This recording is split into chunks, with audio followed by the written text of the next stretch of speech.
já no Algarve, já em Albufeira. E foi aí que ele foi detido. E há uma alta velocidade, é isso que quer dizer? Sim. Muita velocidade para a informação que eu tinha das viaturas que seguiam na retaguarda dele, e daí não terem alcançado antes, é que ele atingiu velocidades na ordem dos 200 km/h. Na Casa Pia, há quem não se espante com a notícia que abalou o país. Não fiquei porque eu tinha ouvido de vários miúdos histórias muito detalhadas, percebe? Coisas que me provaram que quase com 60 anos e tendo sido professora de educação sexual, portanto eu não sou uma menina de couro, eu não sabia o que era. Tive que ir à internet para perceber quais eram as especificidades de cada um. E quando isto me era contado por um jovem que, quando entrou para a Casa Pia, já o outro tinha saído há muito tempo e tinha ido viver para o estrangeiro e só voltou naquela altura. E em relação ao mesmo sujeito, me falava da mesma tara sexual. É um bocadinho difícil não acreditar.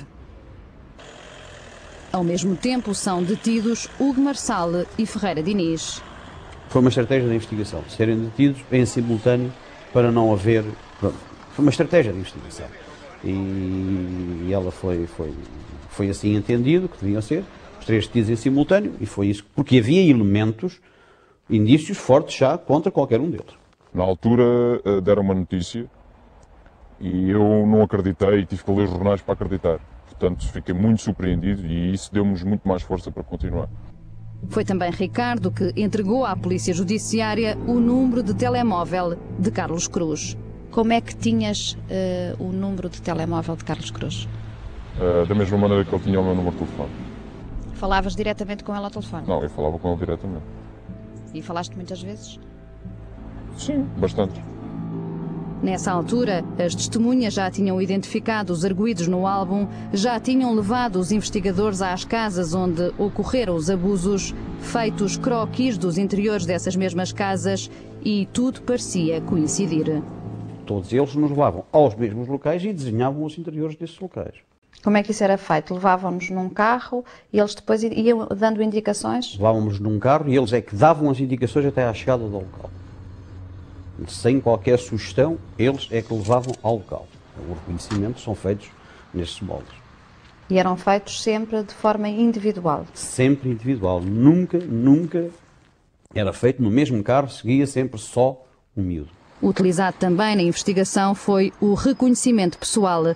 No caso de arguidos menos conhecidos, como a dona da Casa de Elvas, recorreu-se mesmo a esse tipo de prova.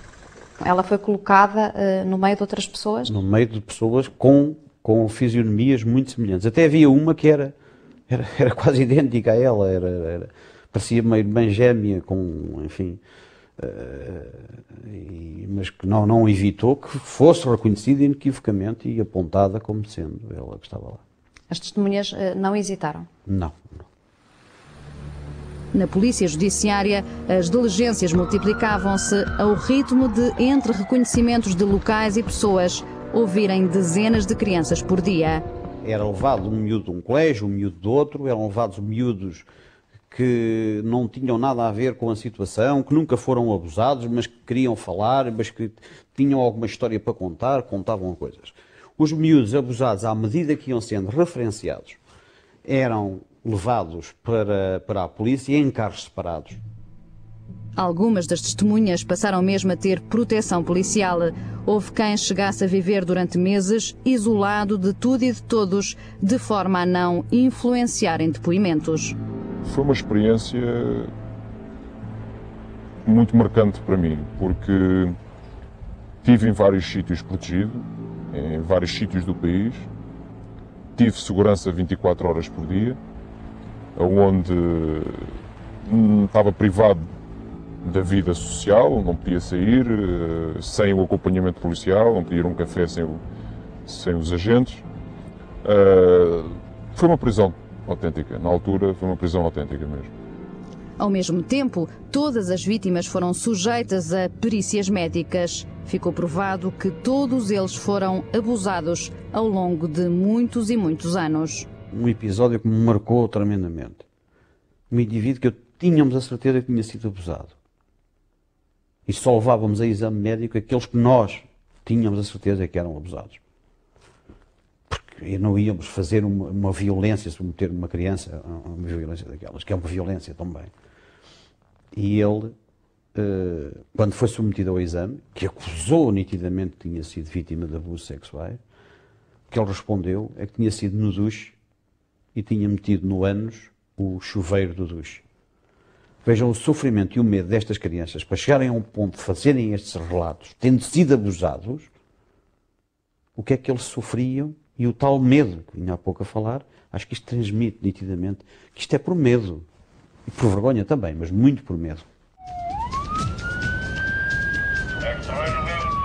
Maio de 2003, fecha-se o cerco a Jorge Rito. Depois de uma busca à sua casa, o embaixador